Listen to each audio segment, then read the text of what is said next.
So what's important? Well, there's a growing prevalence with search within the search results, okay?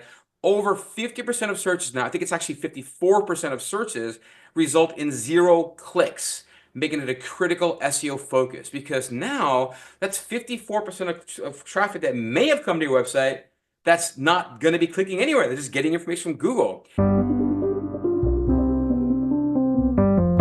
All right, so let's talk about addressing 0-click searches. I've talked about this recently a few times. 0-click searches are when you go do a search for something and you get the answer right there, right? So like here I've got what's the best AI platform and I get AI overview and I can just read it and leave. I know what it is, right? Here there's some people also ask, what's the best AI tool currently? I can get an answer without actually clicking on a website. This also is true if you ask things like, what's the weather going to be tomorrow? Or, convert 45 kilogram to pounds, that kind of thing. And you get the answer right on Google search results. So why is this important? Well, these searches are occurring when users find answers directly on the search results page without actually visiting somebody's website. It's just right there in search. And they are powered by features like featured snippets, knowledge panels, people also ask, kind of like what we saw on the screenshot a moment ago. Now, while they considerably reduce click-through traffic to actual websites, they do provide opportunity to increase visibility, establish authority by delivering concise, actionable answers. So the goal would be to get your sites into these areas so that people can find you and maybe get more information from you. So what's important? Well, there's a growing prevalence within the search results, okay? Over 50% of searches now, I think it's actually 54% of searches result in 0 clicks, making it a critical SEO focus because now that's 54% of traffic that may have come to your website that's not going to be clicking anywhere. They're just getting information from Google. And so the engines are aiming to provide users with quick, accurate answers right on the results page and not have them go anywhere but Google. So if you are running a website and you're seeing like a really big downturn in your year-over-year click-through traffic, it may be because the type of traffic that you were getting before is now 0-click traffic. It's getting found on Google's, just Google's homepage basically. So these 0-click features are dominating the top of the search results, and they're pushing that traditional organic blue clickable, those 10 blue links, as they used to call it, all the way down, right? You're seeing a whole bunch of stuff at the top now, and those links are now all the way, they're buried like a page or two down sometimes. But by addressing this, it can improve your brand visibility, right? Because even if you're not getting clicks, if you're appearing in the featured snippets or in the knowledge panels or in the people also ask, right? It begins to establish your brand as a trusted authority, as someone that knows what they're talking about, as someone that Google kind of trusts because they're showing your information on their homepage. And so as people maybe begin to look around, see stuff, they may see your name again and go, hey, these are the guys I want to deal with. I want to talk to these guys again. So even without those clicks, it still can establish you. 0-click content also positions your business in front of users during that crucial decision-making phase because it's right up front. People can still click through and find more information, but you want to try to get in there through that. And there is this shift in search behavior, right? We're now relying on these instant answers for quick information. I mean, just earlier today, I did a quick translation and I said to Google, I'm going to translate this to that. And right on the homepage, it translated it for me. I didn't have to go to Google Translate, have to open up my phone or anything like that. Just did it right then and there. I was trying to find a time conversion from between here and Brisbane, Australia. Like what time is it there? And just right on the homepage it is. You don't have to go to a website and type in a time, just ask the question and boom, it's right there. So there is this shift in search behavior where we're relying on these instant answers for this quick info, especially when it comes to like FAQs, how-to content. Those types in particular really seem to be at the forefront of the 0-click search.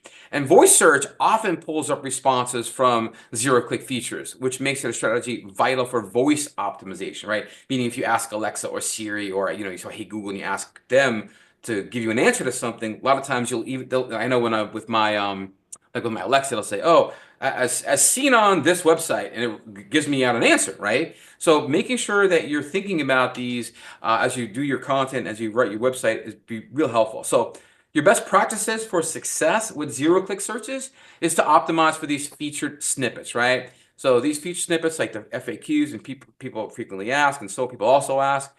Structure your content with concise, direct answers to common questions, right? Get to the point, make it easy. Use bullet points, use numbered lists, use tables for clarity and include clear headlines or subheadlines like H1s and H2s for each of the different topics to help the search engines identify that key content. And this is again where, we've talked this in the past, how using correct HTML, using H1s and H2s and H3s properly, it's even more important now because now that helps Google understand what are headings and subheadings. So really important to be considering that. You also want to target those people also ask opportunities, right? So if we go back to, let me go back to search engine here.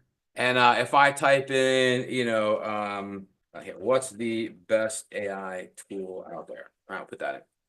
And you have these people also ask, right? Well, take a look at the questions. What's the best AI tool? Which is the best AI detection tool? What's the currently best AI? But as you click on these things, it tends to grab a few more. One more, grabs a few more. One more, grabs a few more. Well, these are questions people are asking. So if you were to take a look at these questions and then actually create content on your pages to answer these questions, well, then you may have an advantage over somebody else because now you are beginning to get the potential to have all these questions on your page, become an authority on the topic area, and be able to get found in those search results. So take a look at those people also ask opportunities, address those related questions, and create those detailed answers.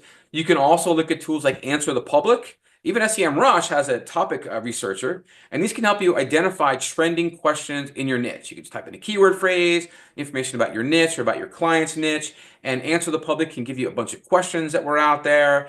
In fact, here, if we go, let's go back to, we'll go to AnswerThePublic here. Open on my other page here. I'll type in zero-click search. All right, I'll put that in there. It says 1 to 2 words, but we'll go ahead and put a few words in there. Not a whole lot of questions on this one, right? What is zero-click search? Well, that's a big one, right? So that's one there too. Again, you can get. I have a few others here I did before, like dog training, what's a good dog training tool and so on. So anyway, these tools here can help you come up with questions.